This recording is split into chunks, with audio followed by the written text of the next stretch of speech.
Bonjour à tous et bienvenue dans ce premier numéro de Revue Radicale. Je suis en présence de Mickaël. Bonjour Mickaël. Salut Karl. Donc nous sommes le dimanche, c'est le premier tour des élections législatives sous l'ère de Macron et nous profitons pour faire une, comment on pourrait dire, une audio, une web. Une première pour la Revue Radicale. Exactement. Et le sujet à traiter va être Trump, Donald Trump, parce qu'on en a rien à foutre des législatives, vu qu'on n'en attend pas grand-chose. Donc, Donald J. Trump. Mickaël, qu'est-ce que tu peux nous dire à propos de Trump, son magistère, son élection, ses fameux retournements, sa situation? On n'en sait pas grand-chose finalement. Il s'est fait élire sur un programme. On dirait qu'il joue un double jeu. On sent qu'il y a des forces derrière. Pouvez-vous nous décrypter tout cela? Décrypter, ce serait un peu difficile, mais il y a quelque chose que tu as dit qui est intéressant quand tu parlais des législatives. Tu as dit on n'en attend pas grand-chose. Et la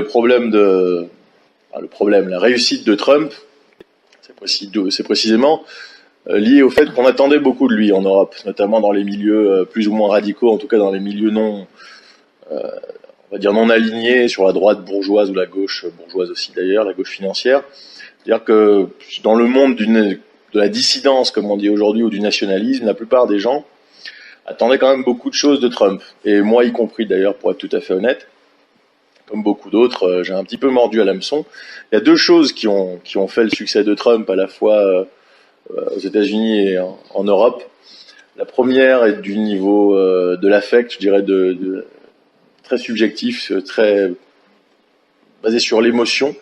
Ça a été le plaisir, effectivement, de voir toute la gauche et toute la nébuleuse gauchisante pleurer comme pas possible le jour de son élection. J'avoue que moi aussi, j'étais aux anges. L'élément le plus important qui a fait que Trump a eu ce succès aux États-Unis et en Europe, c'est qu'effectivement, pour la première fois, on a eu l'impression d'avoir un président américain qui se détournait des idéologies et des façons de faire de ses prédécesseurs. C'est-à-dire qu'on a eu, à la place d'une Clinton qui était pour une escalade en Syrie et qui voulait une confrontation directe avec la Russie et dont l'objectif principal, plutôt que démolir Daesh, était apparemment de démolir le régime de Bachar al-Assad, un petit peu comme les Occidentaux ont fait avec tous les régimes qui les dérangeaient, en Irak, en Libye, etc.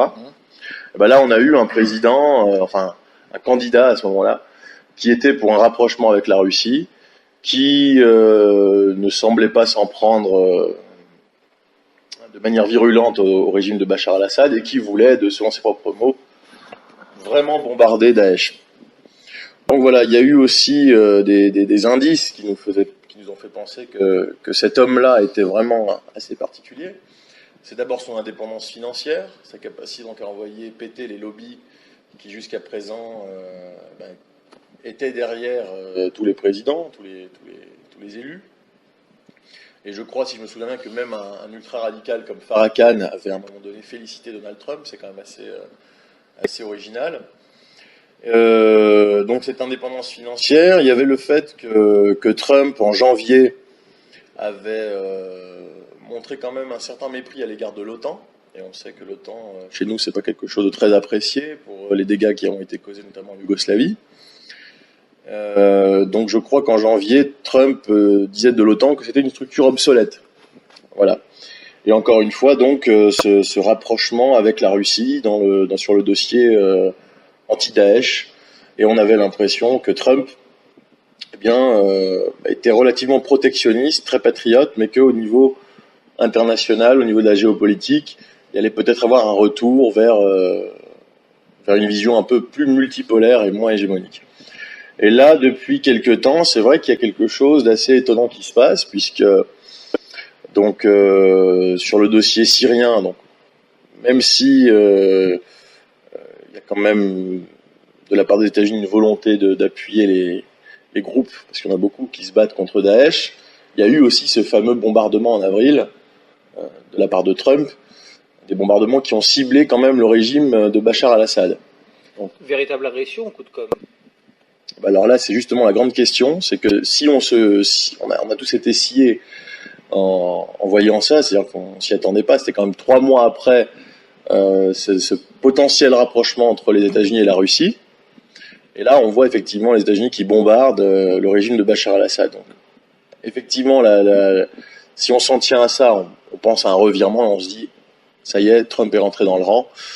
Il est reparti dans la logique américaine habituelle, donc, qui de toute façon semble être ancrée à jamais. Mais en y regardant d'un peu plus près, je crois que tu me disais que c'était Thierry Messant d'ailleurs qui en parlait. Un excellent article sur son site Réseau Voltaire. Et qui est effectivement, donc que j'ai pas eu l'occasion de lire pour l'instant, mais c'est vrai que il n'y a pas eu énormément de dégâts du côté syrien. Il semblerait que les Russes aient été plus ou moins avertis des frappes. Exactement. L'article disait en substance que c'était un coup c'était une opération qui avait un moindre coût matériel dans la mesure de ce qui a été détruit en pertes humaines, mais ça avait un énorme avantage politique, ce qui a permis à Donald Trump de museler quelque part son opposition et à calmer, à retourner un petit peu toute la scène médiatique internationale à son profit. Moi, je suis assez d'accord avec ça. C'est vrai qu'il y a eu, outre les sorties de Trump sur l'OTAN, on a vu quand même que ses relations avec les grosses institutions américaines n'étaient pas au beau fixe. Je ne sais plus le nom du chef de la CIA, mais si je me souviens bien, il y a pareil, ça devait être en janvier ou un peu après, qui s'en étaient pris à Trump en lui disant quand même de la fermer plus ou moins, de faire attention à ses tweets, de faire attention à ses sorties, et de faire attention à son, on va dire, aux relations qu'il entretient avec la Russie. Il faut quand même savoir qu'il y a énormément de théories, d'idées qui circulent sur le fait que Trump, qui est quand même un multimilliardaire, donc un homme qui a un gros réseau, qui est une célébrité mondiale, on dit quand même que il doit son élection à la Russie. C'est-à-dire qu'à nouveau, aux États-Unis et en Europe. Alors, d'où viennent cette théorie?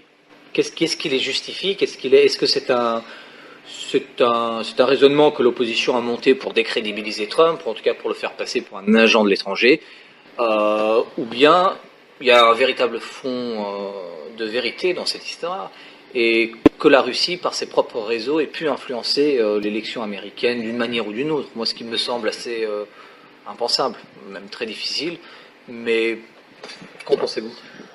Moi, j'en pense que... on va se dire tu quand même. Moi, je pense que c'est... savoir d'où viennent ces idées, c'est assez difficile. Aujourd'hui, il y a quand même toute une sphère complotiste, conspirationniste, c'est à la mode.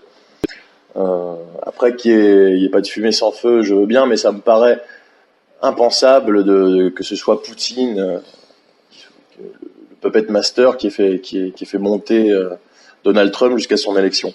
Par contre, cette rumeur, elle illustre quand même qu'il y a un peu le retour de la Russie sur la scène internationale. On prête à nouveau des intentions et des capacités à la Russie. On lui concède à nouveau cette force.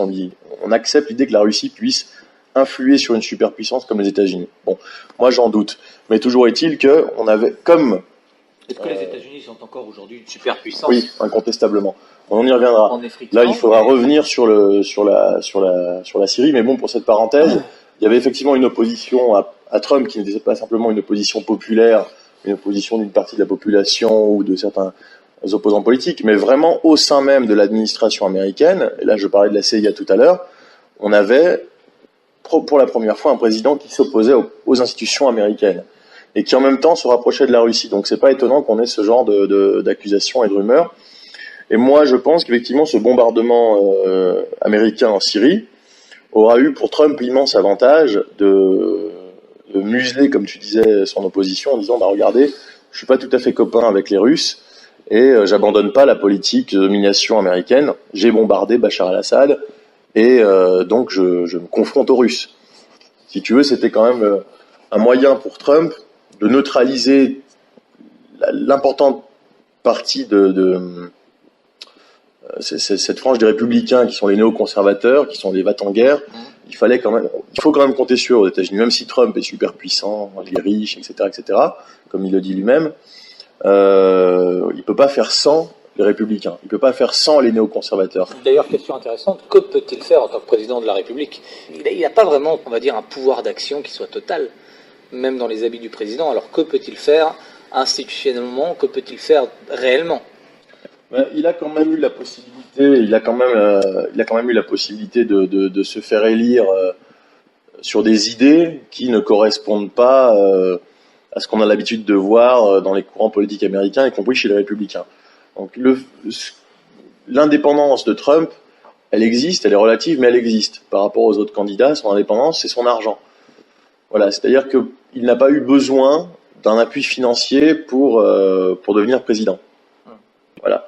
Je crois que la différence avec les présidents occidentaux, bon américains, mais occidentaux en général, c'est la question qu'il faut poser pour savoir ce qu'un président peut vraiment faire, c'est quelle est sa marge de manœuvre par rapport au lobby. Et on a un très bon exemple aujourd'hui avec Macron, qui est effectivement une fabrication... l'homme des lobbies. Qui est une fabrication de la finance, des lobbies, qui s'en cache d'ailleurs pas. Hein, voilà. Mais Trump n'est pas un produit... Parenthèse pour Macron, dans la culture générale, Facebook et d'autres réseaux sociaux ont depuis quelque temps, parce qu'il faut savoir que lorsque vous donnez vos informations, lorsque vous postez sur Facebook, l'ensemble des contenus appartiennent à Facebook, et ils produisent d'énormes bases de données à travers lesquelles ils font commerce, ils les vendent, qui ont été récupérés sans doute par les réseaux de Datali, de Mink et compagnie, qui ont utilisé les données pour faire un candidat vraiment scientifiquement à la carte pour la France, c'est-à-dire ils ont sondé l'inconscient collectif total et ils ont, à travers les données qu'ils ont récupérées sur Facebook, que Facebook leur a vendues plus précisément, mis en place tout un ensemble de communications, toute une communication, tout un langage extrêmement précis pour plaire à chaque couche de la population. Et on est entré aussi quelque part dans une ère dans laquelle l'outil informatique est extrêmement important, et on peut lier ça à Donald Trump, qui finalement a outrepassé les médias institutionnels pour se faire élire. Je parlais de son indépendance tout à l'heure et de sa capacité à transcender les courants. Il s'est servi finalement de Twitter, il s'est créé sa propre... Il s'adressait directement au peuple sans vraiment médiation. Oui, c'est sa capacité à s'adresser directement aux gens à la fois. Mais il faut aussi avoir ce pouvoir, je veux dire, c'est lié... ce pouvoir matériellement parlant. Bah ça, utiliser Twitter, tout le monde peut le faire. Après, effectivement, court-circuiter. Enfin, il a été quand même sur les médias, évidemment, les médias mainstream. Il a été très médiatisé. Après, c'est pas tant la capacité d'utiliser tel ou tel média, c'est ce qu'il disait. Voilà, c'est-à-dire que ce type-là n'a pas de filtre. Et c'est ce qui plaisait aux Américains. Est-ce que c'est quelque chose de viable en France? Non. Est-ce que ça pourrait être viable? Parce que Marine Le Pen a essayé lors du débat. Non. Elle a fait non, elle a juste été ridicule pendant son débat. C'est pas la première fois que le Front National est ridicule, mais là, cette fois, ça a touché des sommets. Non, c'est très difficile de faire ça en France. Ça tient aussi à la composante, à la population, tout simplement. C'est-à-dire que il y a quand même une sorte de côté très réactionnaire, mais aussi de franche et naïve virilité chez les Américains, qui font, je dis naïve, c'est pas du tout méprisant, mais il y a encore ce réflexe très rustique de la population américaine, celle de l'Amérique profonde notamment, qui a permis effectivement une connexion entre cet homme Trump et une population qui avait besoin qu'on leur parle franchement, en leur disant voilà, on va recréer du business, on va en finir avec l'immigration, on va rétablir l'ordre, on va vous redonner du pognon, et puis on va arrêter de gâcher de l'argent outre-mer dans des interventions, parce que la guerre en Irak, par exemple, c'est quelque chose qui était très populaire au départ, mais qui lasse un petit peu quand même aujourd'hui, même aux États-Unis. Les gens, savent plus trop où ils en sont à ce niveau-là. Ils continuent. Les gens sont très patriotes par nature. C'est vraiment le my country, right or wrong. Mon pays, qu'il ait tort ou qu'il ait raison, je soutiens mon pays. Mais là, sur le dossier irakien qui dure depuis des années et des années, il n'y a pas un énorme progrès. Les gens sont un petit peu sceptiques. Donc c'est vrai que Trump a proposé directement un retour à un protectionnisme classique. On avait presque l'impression qu'il allait revenir à un isolationnisme en disant je m'occupe de mon pays et puis ce qui se passe au Moyen-Orient, je vais faire un peu de médiation, je vais m'y intéresser, mais sans m'engager directement. Mais c'est et Trump aussi. C'est pas une doctrine qui est celle de Trump, c'est une doctrine qui a été déjà mise en place avant l'élection de Trump, lorsque les États-Unis se sont petit à petit retirés du Moyen-Orient, parce qu'ils ne pouvaient pas, dans la stratégie du containment de la Russie, ils ne peuvent pas être en même temps au Moyen-Orient et en Chine. Le grand jeu des États-Unis en ce moment, ça va être plus d'essayer de faire quelque part l'alliance avec la Russie, ou en tout cas une alliance d'écran, de leur laisser la gestion du Moyen-Orient, et eux, de l'autre côté, d'aller se concentrer sur l'encerclement de la Chine et d'appuyer vraiment sur cette partie-là, en tout cas militairement, et de créer une pression. Ouais. Alors, mais Trump est venu après, c'est une doctrine qui a été décidée bien avant Trump. Est-ce que Trump est venu s'insérer dans une doctrine préétablie, ou est-ce que véritablement il a cette indépendance géostratégique? Alors, sur la géopolitique et la géostratégie américaine au Moyen-Orient et en Russie, bon, ça mérite quelque chose, un sujet à part. Donc, pour rester sur Trump, moi je pense que c'est un businessman et qu'effectivement il a budgétisé en quelque sorte, en disant voilà comment je peux faire gagner du pognon à mon pays, comment je peux favoriser les recettes et surtout éviter les dépenses. Donc je pense que c'est, même si ce que tu dis est juste, que les États-Unis ont intérêt, et ils le savent, à se désengager du Moyen-Orient pour se focaliser sur les vraies puissances montantes, donc la Russie et la Chine, voire l'Inde. Ils ne peuvent pas réellement se désengager du Moyen-Orient, précisément à cause de certains lobbies qui les poussent à y rester. Lesquels? Il y a quand même avec Trump, on l'a vu récemment en Arabie Saoudite, il y a quand même les pétrodollars, il y a quand même un intérêt lié avec certains pays du Golfe. Il y a aussi la question israélienne. Savoir que le fait de démolir certains régimes et de viser certains régimes comme l'Iran, ou le nationalisme arabe d'un Saddam Hussein autrefois et d'un Bachar al-Assad aujourd'hui, donc le Baas, détruire ces mouvements-là, ces partis-là, ces régimes-là, c'est plus de l'intérêt d'Israël que véritablement des États-Unis. Mais les États-Unis et Israël sont quand même liés depuis qu'Israël existe. Éternellement. À savoir qui est l'appendice de l'autre, c'est une autre question. Mais voilà, il n'y a pas que les intérêts américains qui sont en jeu au Moyen-Orient, mais il y en a quand même aussi beaucoup avec simplement le pétrole.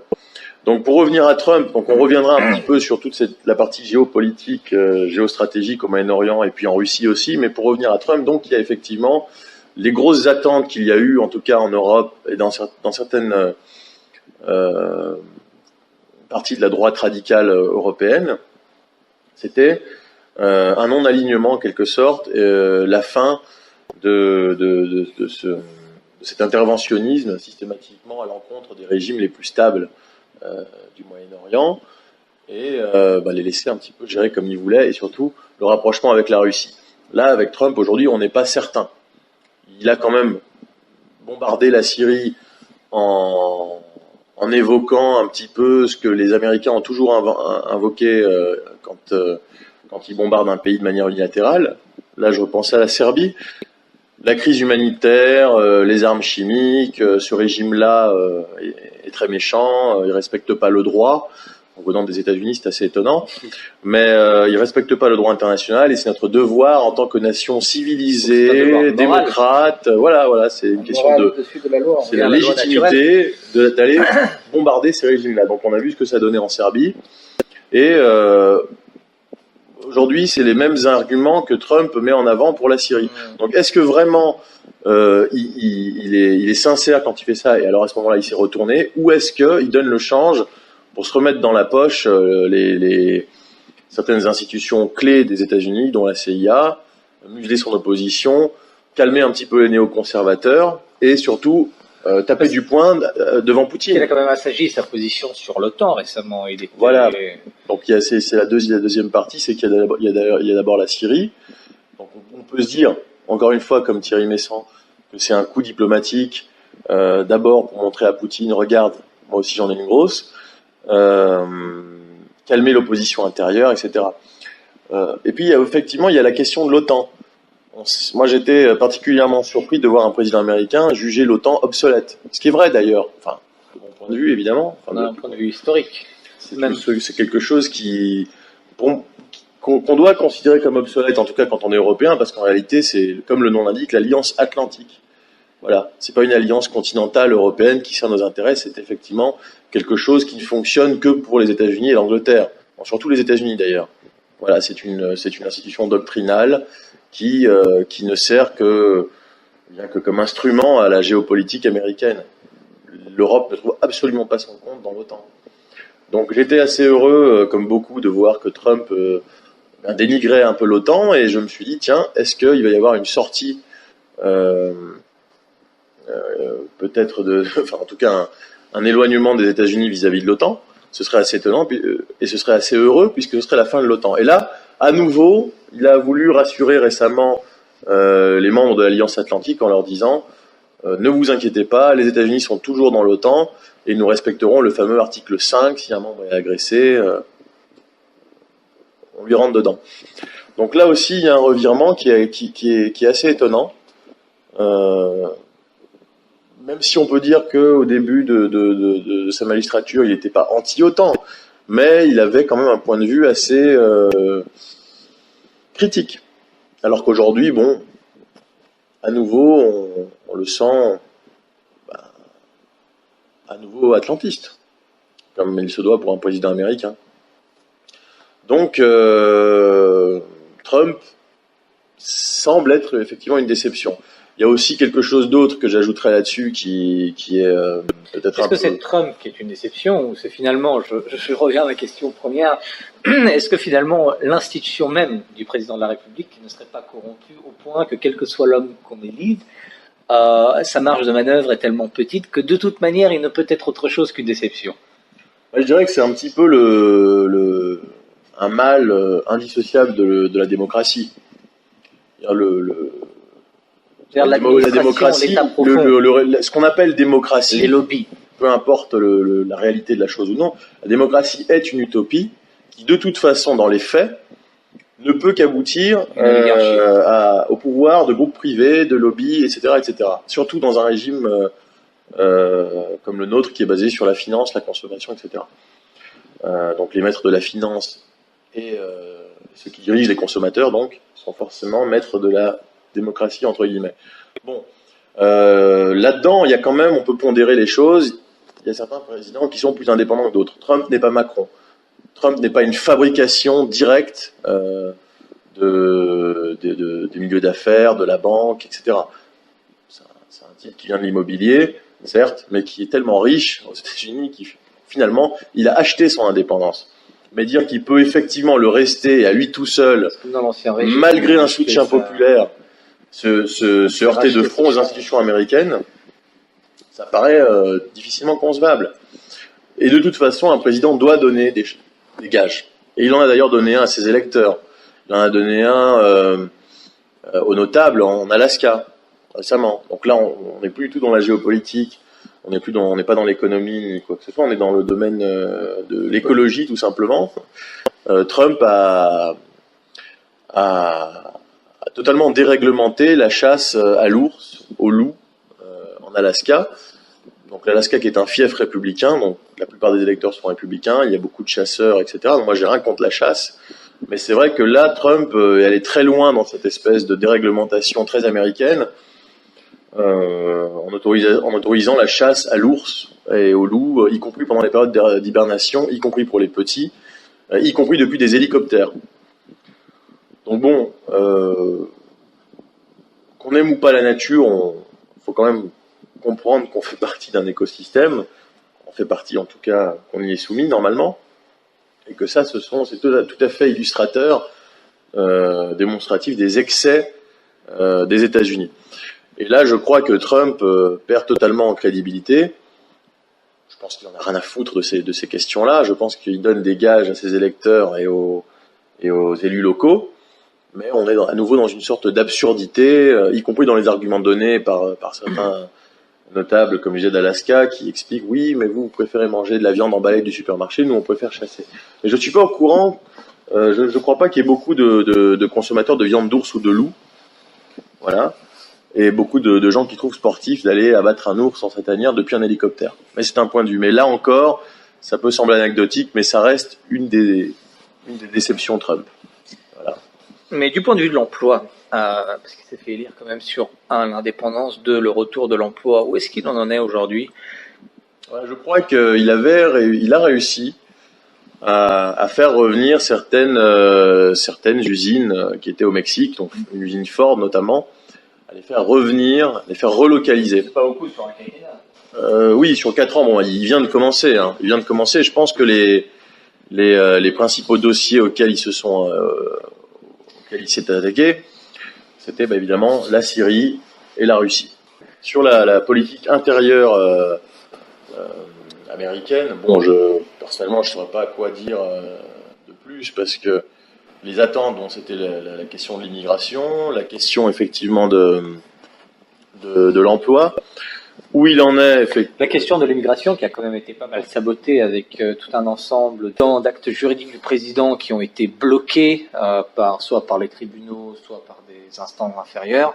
On voit quand même, ensemble dans cette affaire, que Trump s'est fait élire sur un programme assez précis, mais il s'est rendu compte que ses mains étaient beaucoup plus liées que ce qu'il croyait. C'est-à-dire que le pouvoir de l'État profond d'une part, de l'administration d'autre part, est tel que lui-même, même s'il avait la meilleure volonté du monde, ne pouvait absolument pas réussir à mettre en œuvre ce qu'il voulait. Ce qui prouve, quelque part, bon là, pour revenir à Trump, il est dans un double jeu qui consiste tantôt à donner un petit peu à manger à l'administration, tantôt à ses dissidents, c'est-à-dire il joue un jeu un petit peu dispersé, qu'il joue de manière assez brillante, je trouve, puisque il arrive quand même, tout en calmant un peu l'opposition, il arrive à garder son image de dissident. On sent que c'est pas un président comme les autres. Maintenant, moi je le juge au niveau des faits, mais est-il possible de le juger au niveau des faits simplement compte tenu du peu de pouvoir qu'il a? On sent que la prise du pouvoir est totale par les instances inférieures, les instances non visibles, où on voit que la surface, c'est-à-dire le président. Il faut les appeler même les instances supérieures en réalité. Oh, techniquement, oui, les instances supérieures invisibles. Alors moi, je parlais un peu de supérieur invisible. Voilà. Donc, juridiquement, elle serait censée être inférieure, mais. Oui. Non, mais ce que tu dis est rigoureusement exact. Moi, je ne vais pas qualifier Trump de dissident. Bon. Tout à l'heure, je faisais référence au dissident parce que, bon, à la dissidence, c'est ce que le terme de la République est dissident, voilà. Ce n'est pas possible. D'ailleurs, moi, je me considère pas comme tel. Ici, je le précise quand même pas que la revue radicale soit mêlée à tout ça. C'est vrai que la dissidence aujourd'hui, c'est un terme un peu fouillis. Petite parenthèse quand même, qui désigne essentiellement, à mon sens, toute la nébuleuse complotiste, qui adopte le plus souvent des raisonnements binaires et qui se plante complètement la plupart du temps. Donc dans le cas de Trump, le rôle d'outsider, le rôle de rebelle, ce qu'on veut, effectivement peut-être presque d'un président américain non aligné. Non mais c'est effectivement impossible, mais l'espoir fait vivre et à un moment donné on y a cru. Peut-être que lui-même y a cru, peut-être que c'est quelqu'un qui, à mon avis, a quand même un ego certain et qui a pensé bien faire et qui a pensé pouvoir maîtriser les choses. Mais effectivement, je reviens sur ce mal congénital porté par la démocratie, ce qu'on appelle la démocratie, qui est en fait la mascarade la plus sinistre qu'on puisse imaginer. Eh bien, effectivement, Trump, on le voit, ne peut que reculer face à ce qui constitue réellement l'État américain. Si on peut appeler ça un État. Donc, les institutions, on va dire, américaines. Donc, on peut parler de la finance, c'est un peu un mot magique, puisqu'on ne met jamais de nom derrière. On peut parler des institutions comme la CIA, on peut parler de la bureaucratie, on peut parler même de l'état-major, etc. Donc, effectivement, Trump ne peut pas lutter face à tout ça. Voilà. Et c'est d'ailleurs aussi, pour en revenir à ça, quand tu parlais de l'État profond, moi je pense à ce qui s'est passé en France avec les élections présidentielles. L'État profond en France est réellement profondément gauchiste, à mon sens, et on l'a vu avec ce qui est arrivé à Fillon. Moi je suis pas un fan de Fillon, c'est le moins qu'on puisse dire un fan des Républicains, mais il fallait quand même constater que s'il y avait quelqu'un en France qui se trouvait dans la situation à un moment donné de Trump, c'était Fillon. Pourquoi? Parce que lui est proche de Poutine, lui se rapprochait effectivement de la Russie, il voulait arrêter ses sanctions contre l'État russe, il voulait un rapprochement sur le dossier syrien, Daesh, etc., comme Trump. Lui aussi tâchait en tout cas d'avoir l'air enraciné, il se définissait comme catholique de la Sarthe, etc. Donc c'est quand même assez rare en France, hein, même le FN ils ne le font plus, se définir catholique, enraciné, etc. Et on a vu que, étant donné que c'était le seul qui avait une chance de vaincre Macron, eh bien tout le système médiatique s'est déchaîné contre cet homme, en laissant paradoxalement le champ libre à Marine Le Pen. Donc, c'est vrai que d'habitude, depuis que je suis en âge de suivre les présidentielles, celui à l'époque sur lequel on tapait toujours, c'était Jean-Marie Le Pen. C'était le FN. Aujourd'hui, bon, on reste quand même très cool avec Marine. Pourquoi? Parce que ce qu'on voulait effectivement, ce que l'État profond, ce que les véritables dirigeants, ce que les intelligences qui gouvernent ou qui aident à gouverner voulaient profondément, c'était un duel Macron-Marine avec un succès total de Macron. C'est ce qui a eu lieu. Je pense que sur Trump, ça n'a pas forcément fonctionné puisqu'il a été élu quand même. Donc preuve qu'il avait quand même des soutiens, preuve que c'est un homme qui a une puissance certaine. Mais écoute, manifestement, lui aussi, il est rattrapé par les exigences de sa fonction. Voilà. Et je crois que c'est le moment d'ailleurs de parler un petit peu de géopolitique, puisque tu disais tout à l'heure, si je me souviens bien, que les États-Unis avaient intérêt à se désengager du Moyen-Orient. C'est peut-être leur changement de doctrine. Après, savoir si c'est véritablement leur intérêt, je ne sais pas. En tout cas, c'est l'intérêt. C'est la vision qu'a une certaine fraction de l'élite dirigeante nord-américaine. Oui, mais je pense que... D'ailleurs représentée par le défunt Brzezinski, d'ailleurs qui est décédé il y a quelques semaines, qui a théorisé tout ça dans un second ouvrage, le premier ayant été Le Grand Échiquier. Le second, dont je ne me rappelle plus le nom, je crois qu'il n'a pas encore été traduit en français, j'avais lu quelques bribes en anglais, mais dont la thèse principale est que cette stratégie du containment se décale petit à petit vers la Chine, c'est-à-dire créer un ennemi commun russo-américain, la Chine, et appuyer l'ensemble de l'agressivité sur elle. En tout cas, c'est un projet à moyen terme. C'est un projet de domination à moyen terme. Oui, alors effectivement, ça a toujours été en réalité la géopolitique américaine, d'ailleurs pas que américaine, la géopolitique anglo-saxonne, encercler la Russie. Je crois qu'il y a vraiment, s'il y a vraiment une puissance aujourd'hui capable d'émerger et de s'opposer aux États-Unis, c'est l'Eurasie. Et là, je parle de l'Eurasie de Douguine. Voilà. Donc effectivement, je crois que si l'Europe occidentale, donc aujourd'hui l'Union européenne, retrouvait la raison et se rapprochait du véritable continent, c'est-à-dire adopter une orientation résolument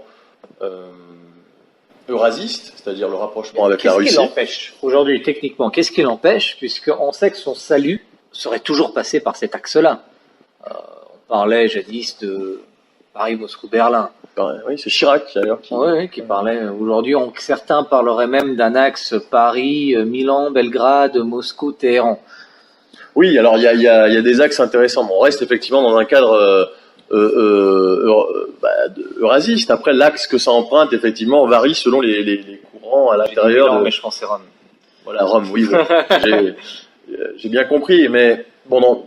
Toujours est-il que pour revenir à cette géopolitique américaine, à cette géopolitique anglo-saxonne, elle n'est pas récente, puisqu'il faut à ce moment-là se pencher un petit peu sur les écrits d'un Anglais, d'un officier anglais qui s'appelait Mackinder, qui avait effectivement élaboré la théorie du Heartland. Donc le cœur, effectivement, et ce cœur, eh bien, c'est la Russie en réalité. Et que ce soit depuis l'Angleterre, lorsque le cœur justement du monde atlantique était l'Angleterre, bon, ce cœur s'est déplacé aujourd'hui à Washington, eh bien la stratégie, ça a toujours été quand même une stratégie de thalassocratie, une stratégie de l'empire des mers face à la terre, justement. Et la terre, c'est l'Eurasie, c'est le cœur russe, alors que eh bien l'empire en quelque sorte maritime, marchand, thalassocratique à vocation transnationale, eh bien c'est le monde atlantique. Voilà, dont le centre de gravité était Londres, aujourd'hui Washington. Toujours un peu Londres. Et voilà. demain, Ça c'est une autre question. une petite spéculation. Aucune, je spécule pas. mais par contre, oui, c'est clair que le Moyen-Orient, déjà, c'est quelque chose qui est très coûteux, qui rapporte beaucoup pour les États-Unis, évidemment. Et on l'a vu encore, pour revenir à Trump, qui était récemment en visite en Arabie Saoudite, il y a quand même eu un contrat juteux à plusieurs centaines de millions de dollars. Bon, on reste quand même dans cette logique d'alliance des pétrodollars. L'Arabie Saoudite est alliée objectivement des États-Unis depuis longtemps, et on le sait.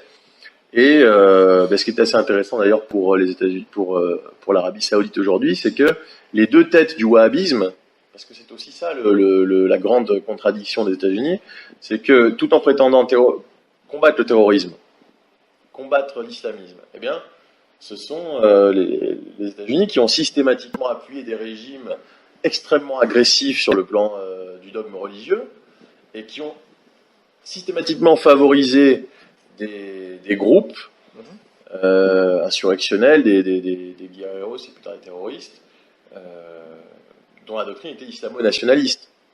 Ça, il faut le savoir. Mais aujourd'hui, là, les deux têtes du wahhabisme qui sont l'Arabie Saoudite et le Qatar, eh bien, il n'en reste plus qu'une a priori aujourd'hui, puisque le Qatar est en train d'être mis au banc parmi les pays du Golfe. On dit que le Qatar soutient le terrorisme, etc. Mais bon, est-ce que c'est pas aussi le cas des Saoudiens ? Donc, les États-Unis jouent leur carte là-bas, renforcent l'allié saoudien, démolissent le Qatar.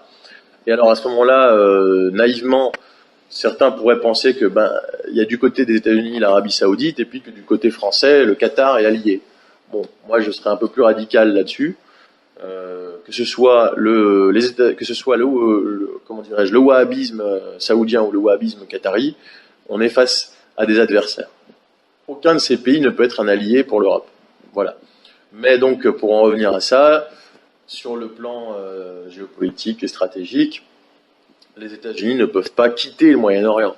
Il y a effectivement trop d'intérêt là-bas pour eux. Après, il y a aussi la question de l'allié israélien. Est-ce que les États-Unis vont un jour se désolidariser d'Israël ? Ça me paraît peu probable. Or, Israël... Ce serait un chaos phénoménal. Ce serait assez incroyable. Mais Israël a quand même systématiquement eu pour ennemi à peu près tous les régimes de la région. C'est-à-dire l'Iran, évidemment, est un ennemi. Le nationalisme arabe, évidemment, est un ennemi pour Israël, j'entends. Donc effectivement, dans sa politique de soutien inconditionnel à Israël, les États-Unis ne peuvent pas quitter le Moyen-Orient.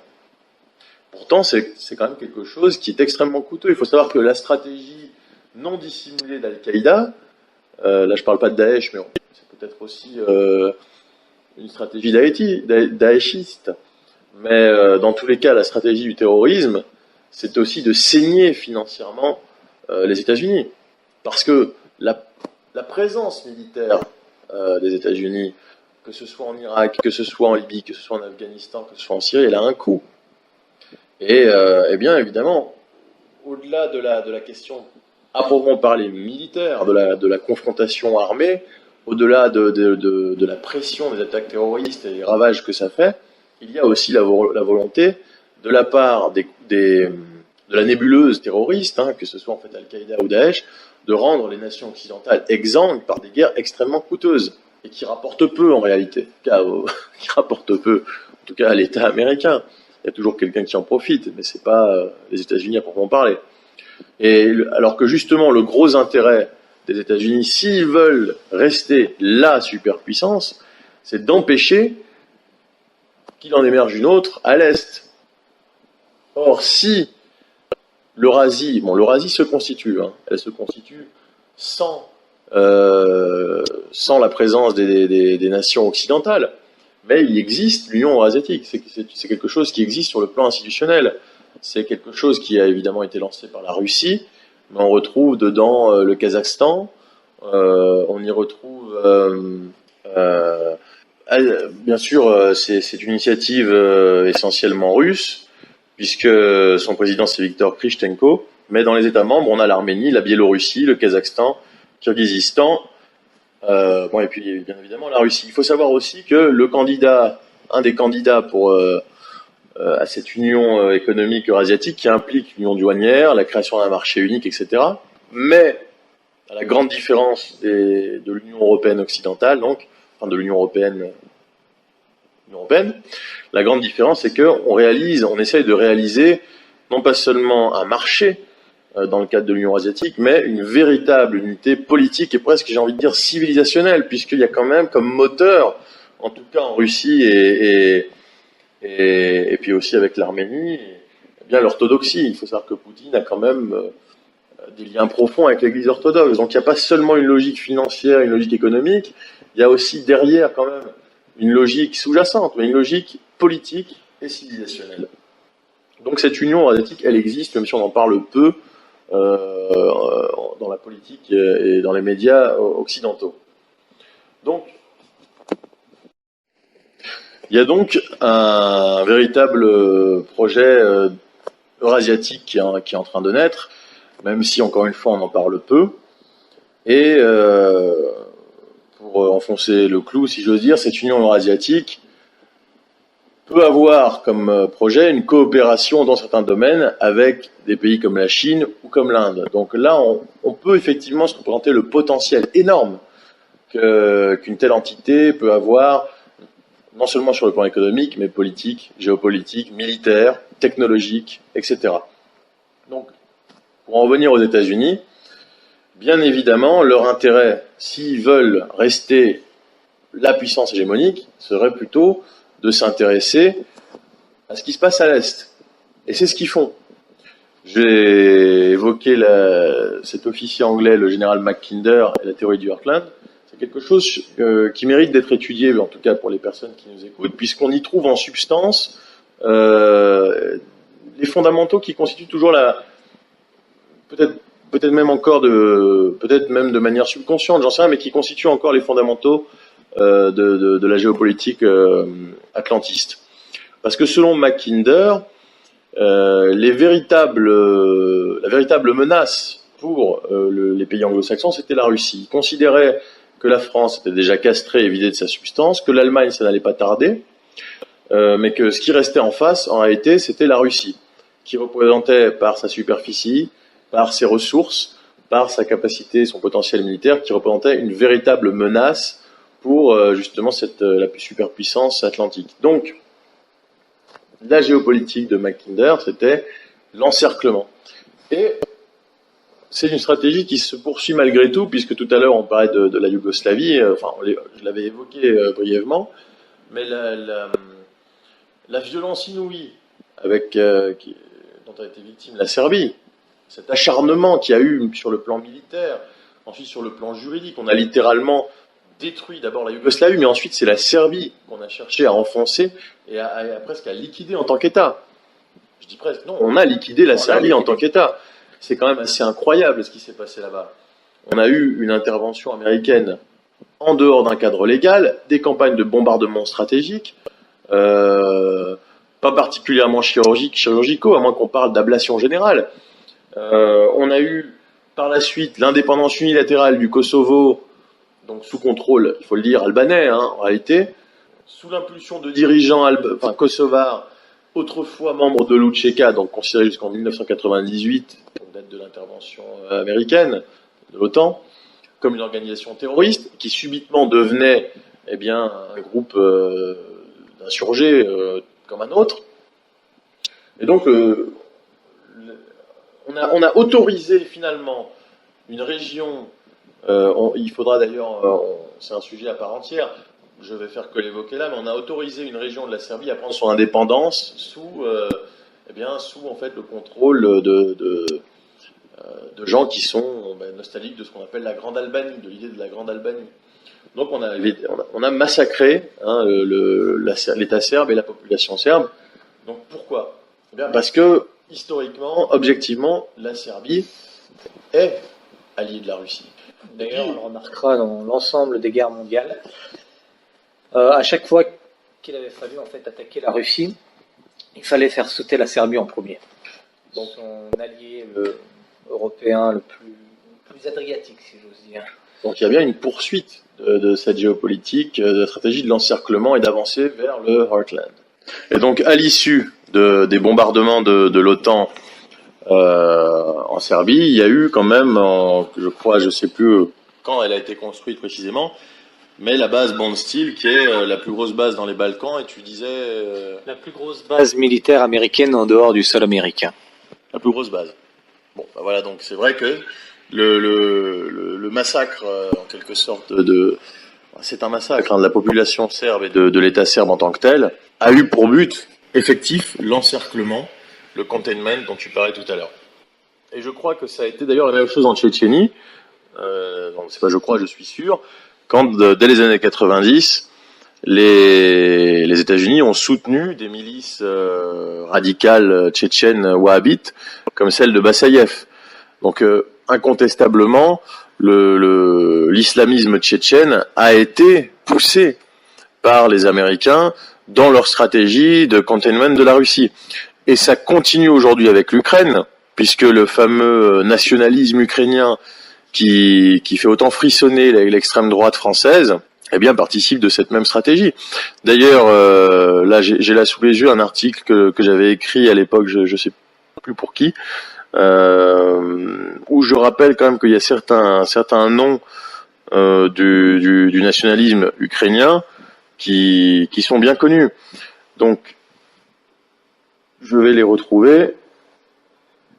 C'était des grands noms qu'on retrouve chez les mouvements Svoboda et Pravi Sector, donc qui faisaient rêver l'extrême droite française, comme je disais. Donc, on a dans certains noms qu'on retrouve chez les nationalistes ukrainiens, on a par exemple, où on a eu Oleg Tchagnibok et Dimitri Yarosh. Donc ce sont des gens qui avaient combattu dans les années 90 avec les terroristes tchétchènes et qu'on retrouve maintenant proche de Svoboda ou de Pravi Sector, etc. Et à nouveau d'ailleurs, ces gens-là ont lancé des appels aux terroristes tchétchènes pour les aider dans leur guerre contre les Russes.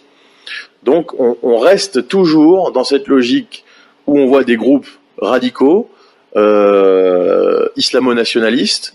Donc c'était l'Outcheka au Kosovo, c'était les milices d'abord de Bassaïev en Tchétchénie. Et aujourd'hui, alors c'est assez particulier, c'est l'extrême droite qui est utilisée par l'Occident dans sa stratégie d'encerclement. Puisque les nationalistes ukrainiens, encore une fois, donc l'indépendance de l'Ukraine, la lutte, la haine contre la Russie, etc., eh bien, ces nationalistes ukrainiens bénéficient évidemment de l'appui direct ou implicite des forces occidentales. Ce qui est assez flagrant, puisque Bernard-Henri Lévy lui-même a appuyé quand même cette fameuse mouvance indépendantiste ukrainienne contre la Russie.